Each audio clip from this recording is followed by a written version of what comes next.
Hi guys, welcome to my channel. I'm getting a tutorial from my daughter, so I'm supposed to say, welcome to my channel. It's Tony Petty, Pastor Tony Petty here live, coming to you guys. Well, probably not live for all of you, just live for me tonight since I'm recording live. However, she's going to give you instructions that I don't know, but I'm going to learn them. I'm going to learn what I'm supposed to say. Okay, have at it, Hannah. Hi guys, welcome back to my channel. You got to speak clear. Hi guys, welcome back to my channel. It's Tony, and I'm the pastor of 8 Restoration Kingdom of God. Make sure you give a big thumbs up and comment below and hit the bell on the top, and we'll give you notification. Hit the bell on the top that will give you notifications when I post a video. Okay. Secondly, subscribe to my channel and tell others to subscribe to my channel as I take you on a journey with me as I find out all of the great gifts that have been hidden and locked away in a treasure inside of me. Thank you, Hannah. Mommy, can we make fun videos? Okay, so my daughter is going to leave the room. And I am going to continue. She said, bye, guys. That's my 11-year-old daughter, Hannah Victory Joy. Neela, my friend, in Indiana, I believe, said, do you have a tripod yet, Pastor Tony? And I don't really have a tripod. This is something else. But I guess all that'll come as I continue to make videos and grow and learn about media and all that good stuff. Anyway. I know you can tell my eyes are a little puffy. So today I embarked on a part of my life that I had not planned on embarking on today. I left out on a normal day. My mom, my 2 daughters, and my 2 youngest daughters, and my grandson. I took my mom to pick up my grandson. And the Holy Spirit kept saying, you got to go by your dad. You got to go by your dad. You got to go by your dad. So I'm like, that's like 45 minutes on the other side of town. We are over here in another part of town, but I knew I needed to get there. I thought maybe he needed my help or wanted me to cook something. He didn't ask me to come over. I just heard the Holy Spirit tell me that I needed to go there. So anyway, I think the title of this video is going to be, and I got notes below, so you may see me looking below because I didn't want to forget. Today is April the 18th, 2020, the day I gave fear its final notice, its eviction papers. I'm Tony, and we're just going to call me Tony. I'm a mother of 8, a mother of 9, a total of 17 or 18, 19. I don't know. Look at the video and look at the second video and you'll know how many exactly. But a mom, a bonus mom. I love people. I love God. I love where I am in my life. It's not easy. It's difficult. This part of my life, what I know that I'm embarking on, and you guys will journey with me through this. I'm going to take you with me because I know that there are other ladies and gents out there who have masked for a long time their happiness and their joy through other people and allow other people to dictate to you your happiness, your joy, and your life. And you really don't know who you are. So I know I lost me over 20 years ago. But hey, I'm evolving back to be the woman that God intended me to be. Doesn't take away from me as a pastor because I still love the people. I still give them just what thus says the Lord because it's not my righteousness or my grace or my forgiveness. It's the Father's. Still love being a mother. Still love people. But in loving all of those people and loving my children and in loving my husband, Tony got lost. She got lost. So, however, today, April 18th, 2020, I followed the direction of the Holy Spirit to get to my dad's house. My stepmom is never there. She is a frontline healthcare worker that I totally have forgot to be praying for because I didn't think they might be dealing with that at the VA. But there's over 500 cases at the VA of the COVID-19. This is a video made during the pandemic. And what an awesome time for the Lord to free me during the pandemic. It's a good time for people to get free. It's a good time for you to stop making promises and stop lying to yourself, saying what you're going to do and how you're going to do it and never getting back to it. It's a good time to look back over all the things that you started and never completed to see if they're worth completing or if you were even to start them. But however, we went to my dad's, and my stepmom hadn't seen me in a while, and she was just asking me a question about the ministry and how the ministry was growing and how the people were, and just asking me different questions. And long story made a little bit short, she began to speak into my life. And she was letting me know that it was some decisions that I was going to have to make. But I needed to seek God for the perfect timing. For me not to get in the way, but for God to lead me. And as she began to pray for me, and my dad prayed for me, and my dad, who can't anybody tell him any different, he's truly a prophet. And my dad, who began to prophesy to me and speak life into me and to tell me some things that he knew that had been going on in my life. And my bonus mom began to tell me that how I had hidden behind my smile. The smile that I give, the smile that I share with whomever I meet. I always want them to see the happiest version of me. Even if the inside of me is broken and torn, I always display the best version out in public. I try to with my kids when they're not making me pull my hair out of my head. But even just wherever I am, I try to display the best version of me. I want you to know that you were in my presence and that God is with me. And I hid a lot of things for the last 11 to 12 years. I've lived a lie, just point blank period. I've lived a lie of happiness. I've lived the lie of peace. And on today, after they finished praying for me and speaking into me, I shared with my bonus mom and my dad that pride and fear was what had entangled me. And I did a whole series last year on fear. And I was so done with fear.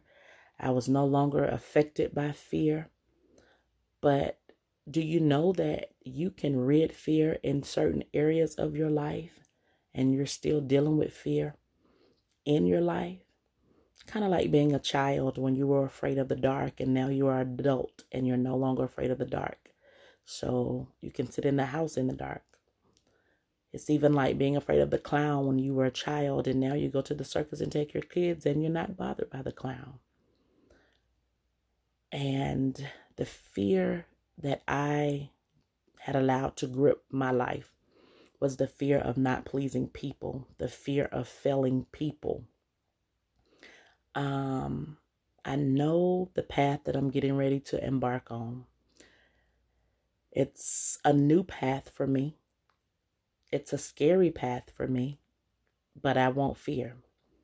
I'll deal with fear by taking it to God, by talking to my sisters that are my sister's keepers.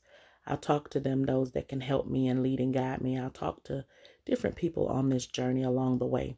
Everybody can't journey with me where I'm going in this next phase of my life. And I know that. But knowing it and operating in fear, knowing it and operating in pride is another thing that the Holy Spirit showed me. It was pride.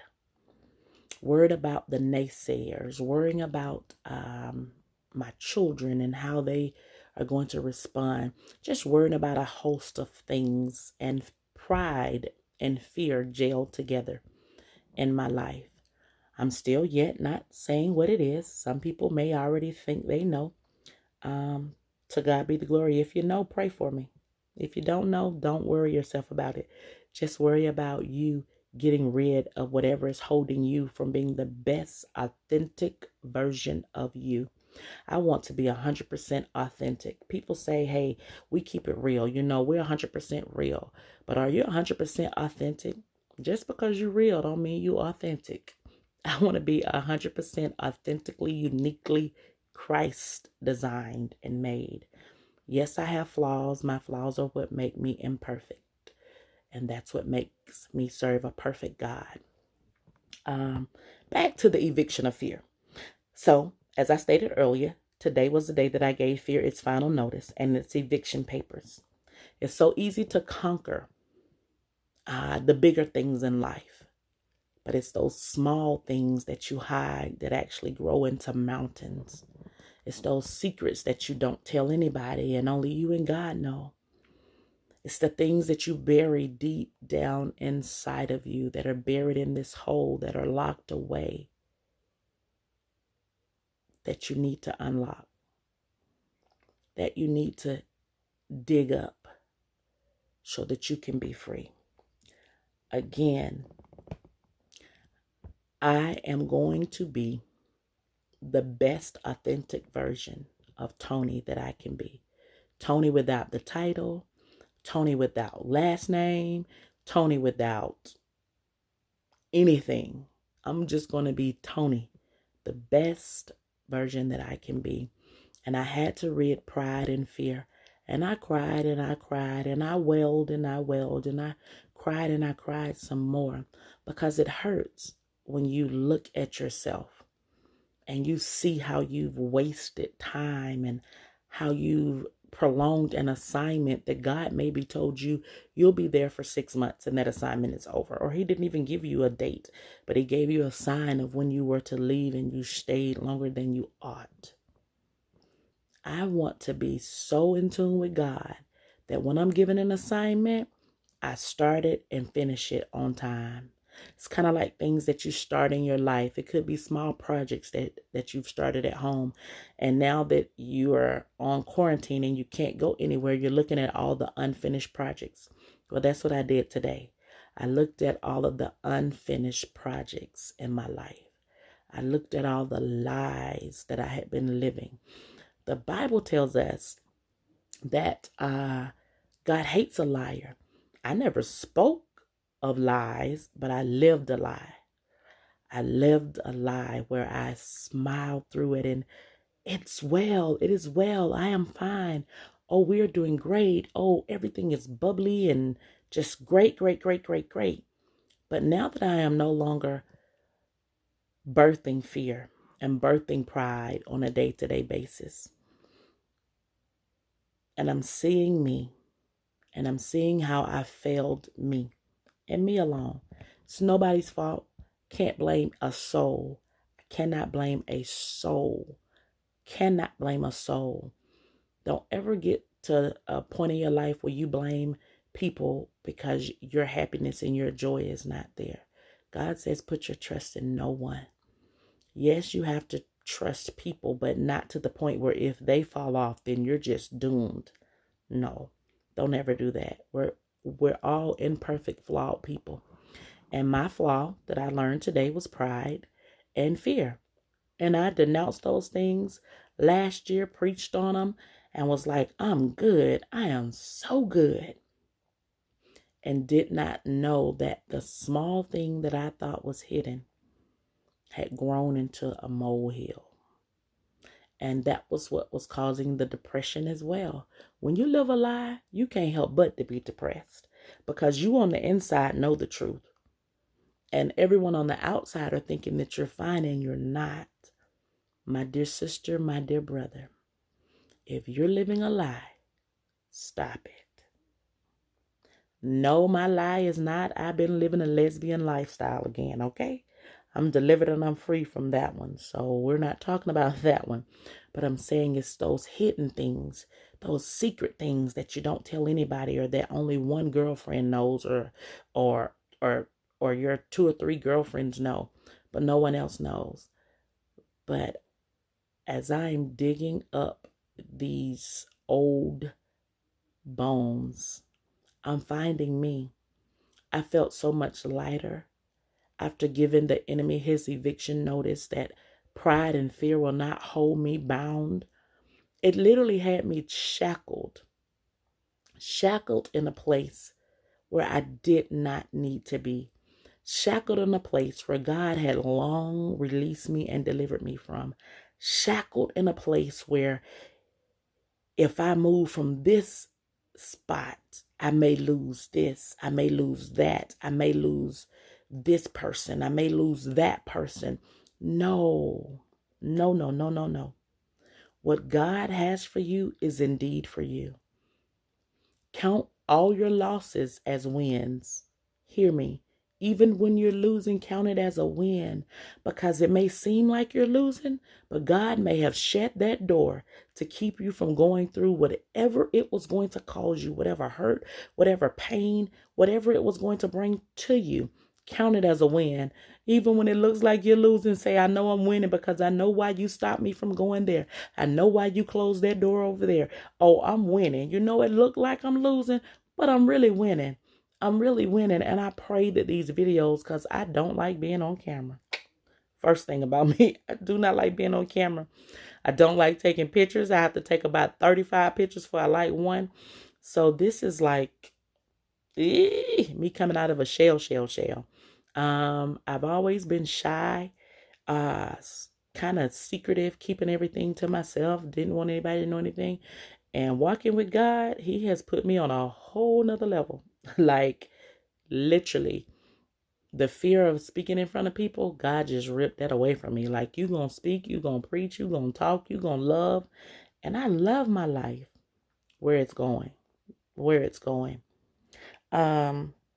Something else that I had written down, because I want to make sure that I tell you all that I was writing down. I am free. I am free from fear. I am free from pride. I didn't realize that my life depended on me being free. Yeah, my life depended on me being free. It truly did. Because after today, I felt so much lighter. I felt at peace. I felt God's sovereign grace resting, ruling, and abiding within me.